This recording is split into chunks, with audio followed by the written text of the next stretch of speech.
Hey! Hey everyone, Andrew here, bringing you another video review, and today we're going to be doing Batman, Strange Apparitions.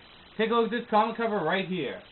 Now, the Batman comics coming out right now, Batman Reborn series, is really some great Batman comics. I mean, if you look at all the Batman titles, Batman Robin, Batgirl, Batwoman, and Red Robin, they're all great stories, well written, and generally comic book fans and Batman fans are enjoying it. It's a breath of fresh air, shaking up Batman, and really sending in some new characters into new roles. I'm enjoying it, and for the most part, everyone else is. But for a hardcore Batman fan like me, it's always good to take a step back from the current Batman writings, no matter what they are, and take a look at what made the character great. Really what made Batman, Batman.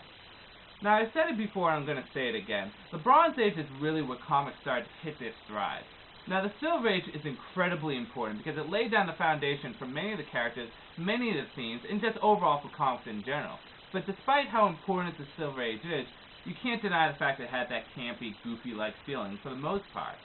So when the Bronze Age came along in 1970, all the way up until 1985 when the crisis happened, we started to get a more serious tone for the characters in their comics, and also the stories become a lot longer and better. Just on a whole, comic books became better. It's really where the foundation for the formula that comics are used from that point on to today. And it's really where Batman started to become what he originally was. The tragic hero, the dark detective, a creature of the night, the vigilante. It's what brought Batman back to his core element, his best element.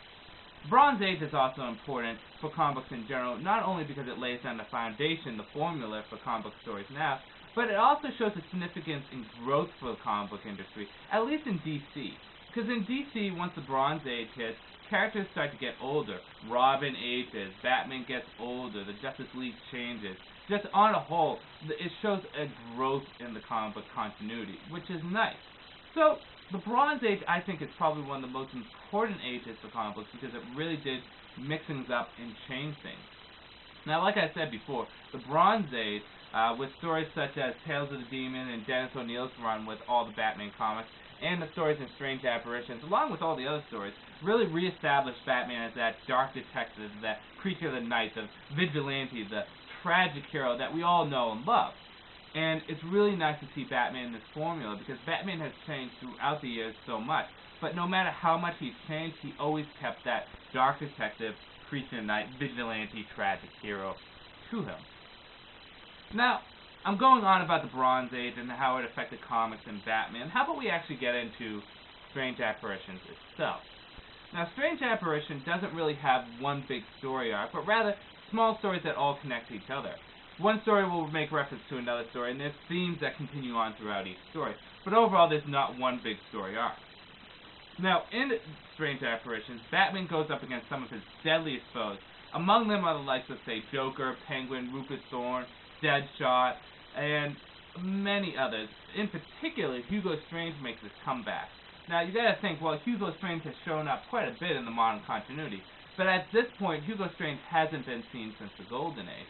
What I really like about this is Hugo Strange in this, the Bronze Age, really doesn't conflict at all with any of the Hugo Strange stuff up right now. So, like I said, a lot of these stories is Batman dealing with a lot of his most dangerous enemies, but there also are some themes in this too. In particular is a love interest that Bruce Wayne comes across, which is called Silver St. Cloud.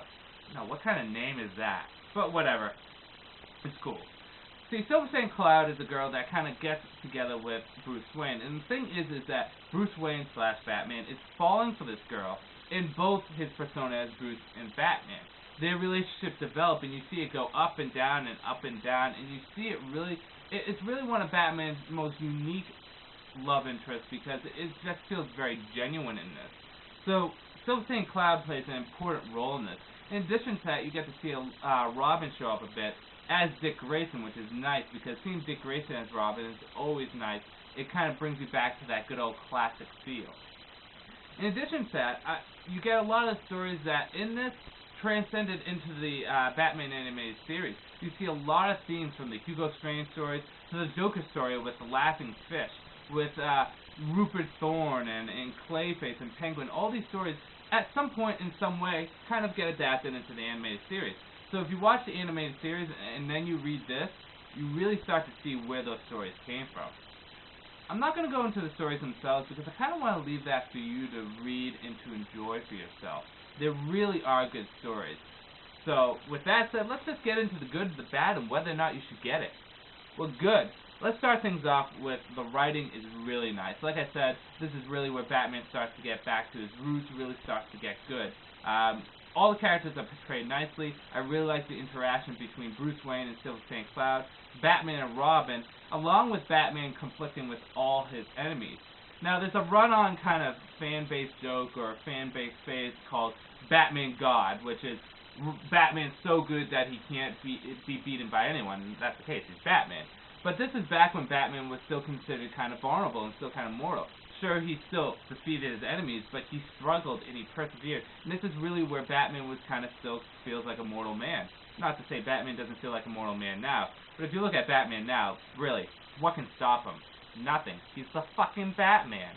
I mean, come on. Do you know Batman's the 10th greatest superhero of all time? He's also 9 through 1, so he's all the top 10 greatest superheroes of all time. I know, he's that good. This brings you back to when Batman was kind of still at his vulnerable trait, when writers were still writing him kind of like a normal, mortal human that has his faults and struggles. So it's nice to see Batman go back to that kind of formula, too. I love how the villains are portrayed in this. It was really nice. You know, a lot of these villains I like Hugo Strange, Joker, Penguin, and Deadshot. They're all nice characters. And really, right now, with the exception of Joker, we really don't get Batman going up against Hugo Strange, Penguin, and Deadshot like he was going up against them in here. Penguin's kind of become a reformed, for lack of a better term, villain. You know, Deadshot doesn't really go up against Batman that much, and Hugo Strange is very sporadic. But Batman going up against these characters and how they're portrayed is very nice. Joker was absolutely hilarious. There was one point in the comic where Joker walks in to a trademark, a place where you get copyrights to your product. He walks in and one of the clerks goes, "Oh my God!" And then Joker goes, "Where?" And then he turns around and he's like, "Oh, it's just a saying." And it was just absolutely hilarious. This is also where I like the Joker the most. I like how Joker gets portrayed from the Bronze Age up until, I want to say, around No Man's Land, because we really get that Joker that's very unpredictable, that's really fun, and that is dark but not overly dark, because, you know, if you make something too dark, it just becomes just so annoying. But, I mean, this is really a great place for the Joker. Penguin's still a criminal. It's nice going to see him in action. And just on a whole, the villains are portrayed nicely. And I have to comment, the art is just absolutely stunning. You know, I have to say this has to be some of the best art of the time, and it really is very nice looking. I really enjoyed the art. So the art was good too. Another great thing is that, for the most part, this is all still in continuity. The only thing I could see conflicting with this is the fact that, I can't really tell you, but there's a certain thing with Hugo Strange that is a little bit hard to explain in the current Batman book. I will kind of spoil it right now, so if you do not want to hear it, just kind of plug your ears, and when I go like this, that means the spoiler's done. In this, Hugo Strange finds out that Bruce Wayne is Batman.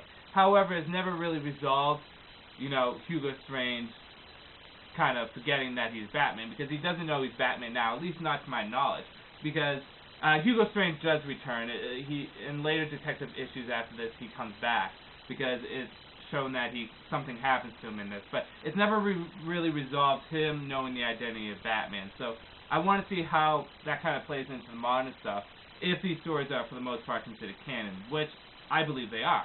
So, spoiler done. They're done. Cool? Cool. So like I said, for the most part, these stories are in continuity. There's really not much conflictingness, and a lot of these stories are made reference to in current Batman books, which is nice. Downside, really? None. Not that there's not more collections of the Bronze Age Batman material in trade. I mean, these are really fun stories.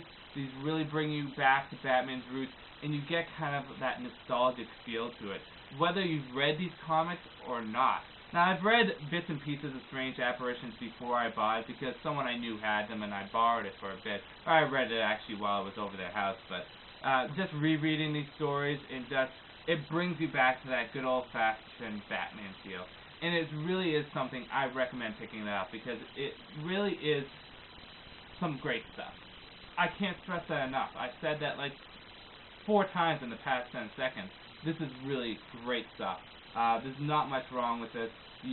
There's a little bit of everything for everyone here. So, you know, if you want certain villains, if you want certain scenes, if you want to see certain stuff goes down, or if you just want to see certain characters, you're going to get it here.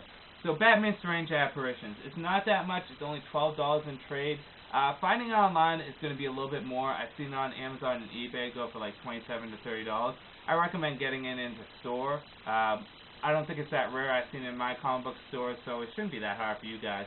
But my comic book store has basically everything except for Emerald Dawn too. But besides that, I found everything at my comic store. So I recommend checking it in your local comic store. Maybe going out to somewhere else to find it before you want to buy it online. But I do recommend picking this stuff up. Great Batman stories. With that said, I'm going to end this review here. This is Andrew saying, peace out for now.